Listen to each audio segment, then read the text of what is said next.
Iti phone kwa babatele Likee TV no mesesene da bachene iso anwa hita doma no subscribe se me drop any latest obejibre no anya bi atie ne ye porra ense ma the latest trend papa ise obekaya constituency sa aka APM wo court no na Supreme Court sudi bia tudwa no reporter yensa kan se eye Ablekuma no finally eye Awurabena Aubynn no ye declare no winner na NDC strong kunu Jubilation etimi ahete na yemonwram yenhwe niema ekosu bi ho ne entie nsem bi so abetodwe ba de akabiam de mu sembebremu has to do with the issue in court. The 4 other constituencies that have landed in the High Court here in Accra.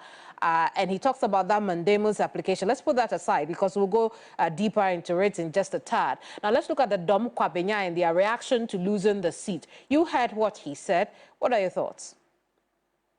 Very well, Kemini. Let me say good evening to you and your cherished viewers, as well as the good people of Bimbilla and Woolensey. I wish them a prosperous new year. And the whole of Ghana, especially NDC supporters and activists and sympathizers as well. And to my boss, Dr. Maniboma. Kemini, what do you expect from the MPP? I mean, these people, they should be magnanimous in defeat. I don't know. I see the massive deceit they received this year is confusing them a lot in their understanding of certain principles that we go through in electoral processes.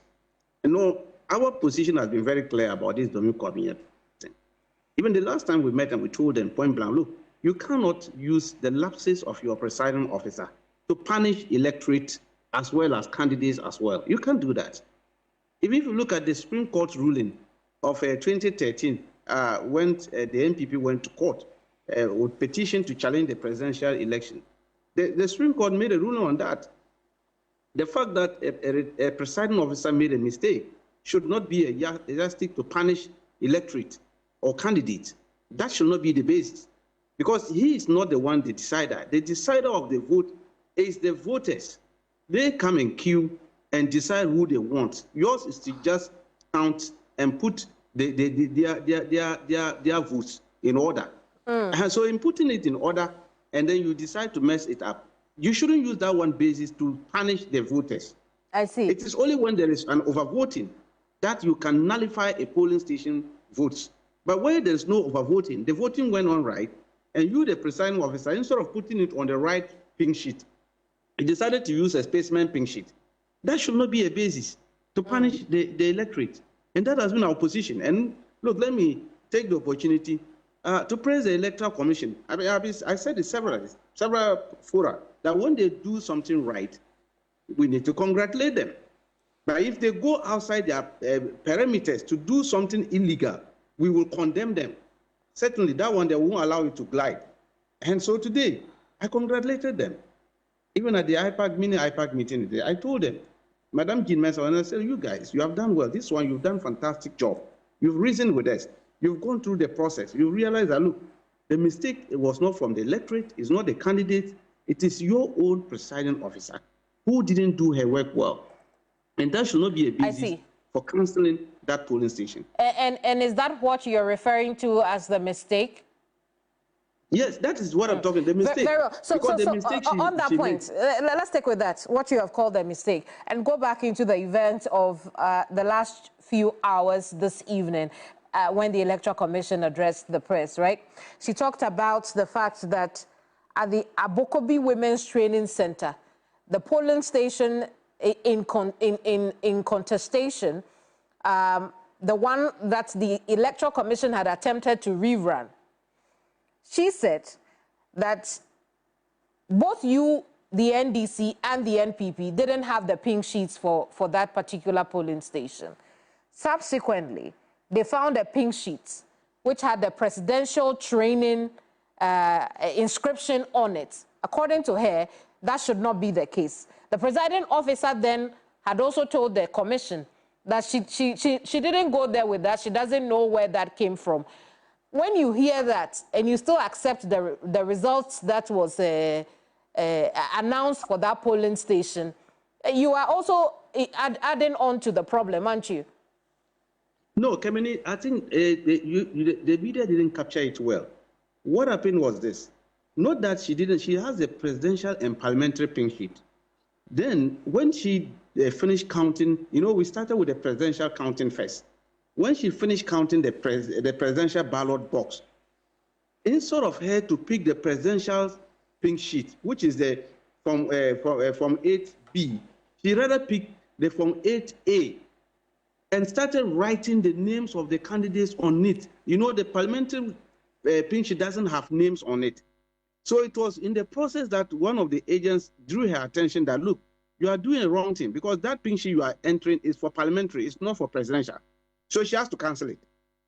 And so when she canceled it, it affected all that one book that she brought for parliamentary. So she has no parliamentary again.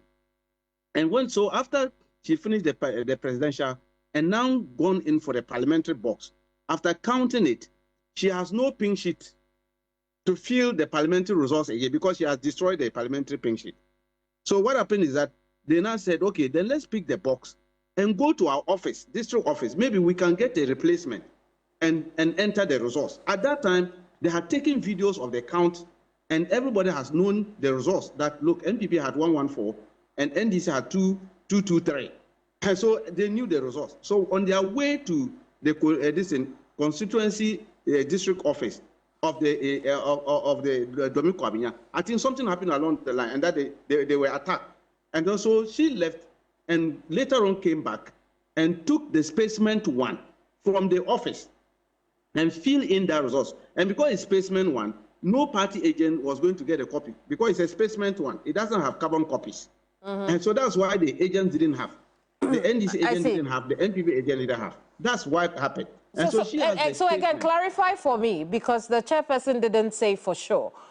Was that Abokobi Women's Training Center polling station results included in the declaration that was made today? Yes, it was included. That one was even included on the 8th December declaration. But because they removed it and said because they didn't have the correct pin sheet, so today they had to return it back again. So it was included in the affirmation they made today. Do you see how this could raise future problems for the NDC candidates in this constituency? No, rather we have protected the democracy and the sanctity of our electoral process. No, I understand, but if there was a contestation with that Abokobi one, according to the Electoral Commission, both parties had initially agreed to the rerun. The NDC then came out to say that we are no longer interested in the rerun. Is that the case? Yeah, no, what happened is that that's what I'm saying, that we didn't want to banter over this matter. The reason being that at the time we went for that IPAC meeting to discuss it, these facts were not known to us. None of us knew the fact that this is what really happened. Right. What the information they gave to us was that it's like the counting was not even done and that there was a problem in it and everybody vacated the place. So invariably, if nothing of that sort happened, what do you expect from us? We definitely will subscribe to a rerun. But when we came and we now got the facts, we got our agent to now brief us what happened. And then we now did our own background check and finally got a copy of the specimen pink sheet the presiding officer wrote. We said, no, that should not be the case. Actually, there was voting, there was counting, and there was announcement of results at that polling station. So election had actually conducted, and the true reflection of the people actually repeated. So there was no need to talk of any rerun of that place. I see. That was our position, and we were very clear in our mind. We just that we wanted sleeping dogs to lie because we just wanted the peace to prevail. That's why we didn't banter her. And she knew it. So the only reason the NDC initially agreed to the rerun is because the Electoral Commission had not provided you the full facts of why that center needed a rerun. Certainly. Very well. We told her. In fact, when we had a mini IPAC, we told her about it and said that, look, our beef on it was that we didn't have the full facts. And we then naturally will go that path. But having availed ourselves with the facts and we've gotten it and assessed it, we realized that no, that couldn't have been there because we can't set a dangerous precedent. If we allow this one to glide, subsequently, presiding officers will do this similar thing to deny voters their right. a right to decide who they want at a polling station. I see. Do you expect this to resonate with the other 4 constituencies you are contesting? It's completely different. They are not on the same. In fact, both are highly incongruous. They are not of the same wavelengths. These are 2 different things. What we are looking at, the other 4 has a declaration so made, and it was done, sealed. This one was not about recollation or coming to do another declaration. This is just affirmation of a one polling station that has issues, and we all affirm and agree to it. Here we are talking of declaration being so made, and then EC is now asking for another collation process to commence again, and then another declaration was made. That is our beef with that one. These are 2 different things. Well, I completely understand. I was asking about the outcome, the fact that the NDC candidate has been affirmed. You expect that the same thing happens with the other 4 constituencies. But hang on, I'll give you the moment to react to that. Let's talk about those 4 constituencies, because I need you to remember that there are these constituencies where attempts to declare, to recollate, and redeclare have landed the constituencies in court. Okankwe Central, Techiman South, Tema Central, and Ablekuma North. Tomorrow, that case will be in court, and I want us to look at it now. The High Court hearing the suit challenging the legality of the EC's attempts to recollate the results will first have to decide whether or not the NPP's application seeking to force the EC to do its job has merit or should be thrown out. During proceedings, the NDC argued that the application was an attempt to challenge the validity of the election results using the wrong approach, and that's why the party raised objections in court today.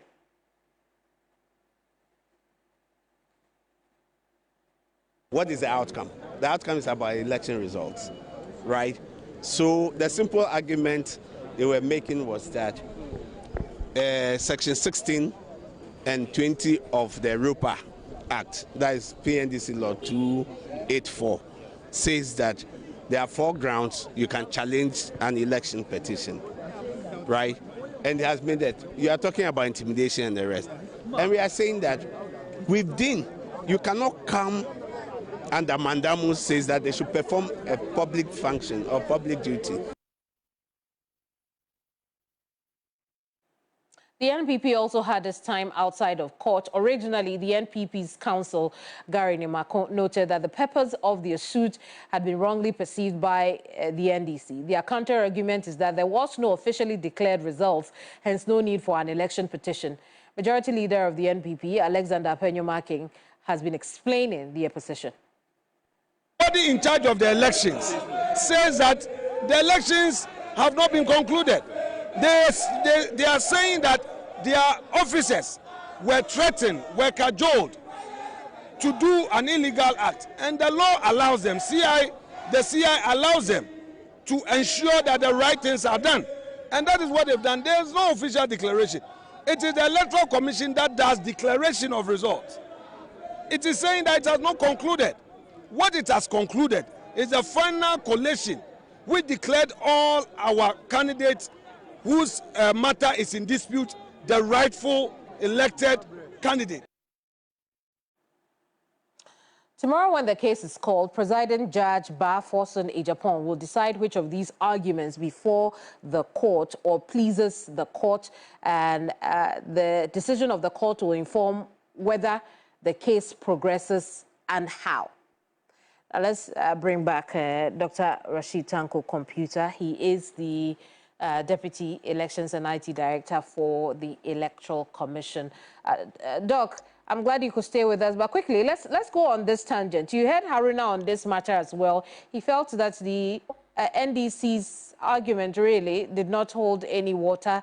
The whole idea of even going to court in the first place did not make meaning because the Electoral Commission needed to do its job. Same argument that has been advanced by not only council but the majority leader as well. Your take on events leading up to tomorrow, what are you seeing? You see, these people, I don't understand them. You see, I've been saying it, because they lost massively, they are now confused with our electoral processes. They don't understand it anymore. Look, Regulation 43 of CI 127. That is where collation processes are outlined. And the one who is mandated to collate and announce parliamentary results is the returning officer. It's a returning officer, not the commissioners. In fact, Madam Jean Mensah and her commissioners have no business in parliamentary election. The CI is very clear. They defer that power by issue writ to the returning officer to conduct the parliamentary election, and then now return the writ back to them. That's why he's called returning officer. We will return the writ in the form known as Form 1B to them. When he does so, he's finished his business. Their business is to gazette.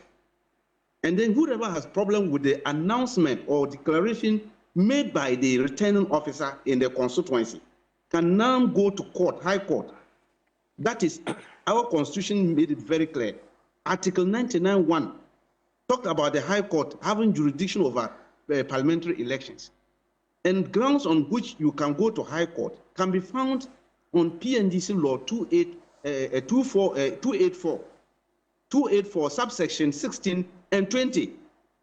Those grounds that can invalidate a parliamentary elections are stated under these subsections. Now, if you are satisfied that this thing occurred at the Constituency Collation Center, then you can go to High Court. If you go to High Court, then the High Court will ask for your evidence. You will produce your evidence. They will look at the matter. If they are satisfied that the High Court is satisfied that you have enough evidence, they will set aside the declaration made by the returning officer. So it is very clear. Our laws are very clear about this. So these 4 constituencies, the returning officers on the 8th and 9th did declarations. They announced our candidates as winners. These were broadcast live on most of the channels. In fact, your station did some of the live broadcasts where they announced them as winners. That is the work of the returning officer. They've done their part. They're finished. The work now for the commissioners to do, Madam Jean Mensah, is to gazette those declarations. Whoever is not satisfied with that will now head to High Court. But what are we seeing now? We have now seen an innovation where, after declarations, commissioners, people ran to the commission, lodged complaint that those declarations were made under duress, or they didn't follow some procedures, and therefore they shouldn't uphold it. And then they also came out with a press release and press conference that they are not going to uphold those things because their officers were put under duress. Right. Are they judges? Right. They are not judges. That is not the forum for them to do that. And so our objection today at the High Court was very clear. We're telling them that don't use a backdoor. Don't disguise election petition in the form of mandamus and come and put it. That is a Trojan horse they have thrown out there. And we want to... Making a case for the collation of results in the 4 constituencies under dispute, lead counsel for the New Patriotic Party's candidates, Gary Numakon, described the delay as unreasonable and noted that it would affect the constituents in Ablekuma North, Okankwe Central, Techiman South, and Tema Central. Among other things, he argued that there were irregularities including fraud and duress leading to the declaration of the winners of the constituencies under dispute.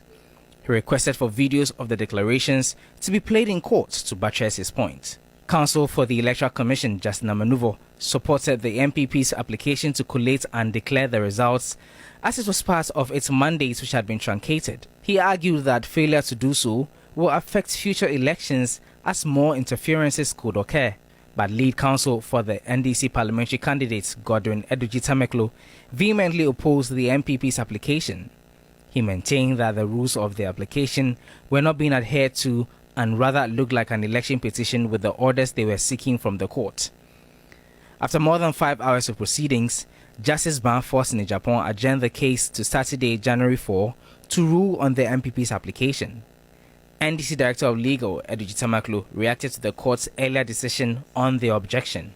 Oh no, I mean we had to go into the main matter. As you are aware, once judgment has not been delivered, I don't want to speak on it. Saturday is just around the corner, and then we'll take... No, I mean, from the point that the judge says we should basically argue the substantive matter, I think we're okay with it. Dr. Justice Sremsai, one of the representing lawyers, outlined the party stance. A judicial review application in the nature of mandamus into allegation of petition is something that is against policy. So, for example, by this morning's ruling, what it means is that we are likely to have 276, judicial review, at least 276 judicial review, even before the EC Gazette reports, or even before declarations are made. Because according to the ruling, at any time that you think that a public official has done something untoward, you may bring an action for judicial review in the nature of mandamus. So you can imagine the challenge that this ruling, if it's allowed to stand, would cause to our democracy. Parliamentary candidates of the NDC maintain that they remain optimistic. Let's see how Saturday goes. We'll wait for the ruling on Saturday, but we're very confident that with the case that we put before the judge and the strength of the authorities we cited, I mean, this shows that this will be affirmed. I have no doubt that the will of the people will still stand. God will give it. It's going to be a race against time as Parliament will swear in newly elected members of Parliament on January 6th, which is Monday, because on Saturday, January 4, the High Court will decide on the MPP suit, which is to compel the Electoral Commission to collate and declare the results of 4 constituencies under dispute. These constituencies are Tema Central, Okankwe Central, Ablekuma North, and Techiman South. We'll see how the things will look like on Saturday. Lord Idwasari, TV3 News, Accra High Court. Madam, I see some of the brand new daily update TV.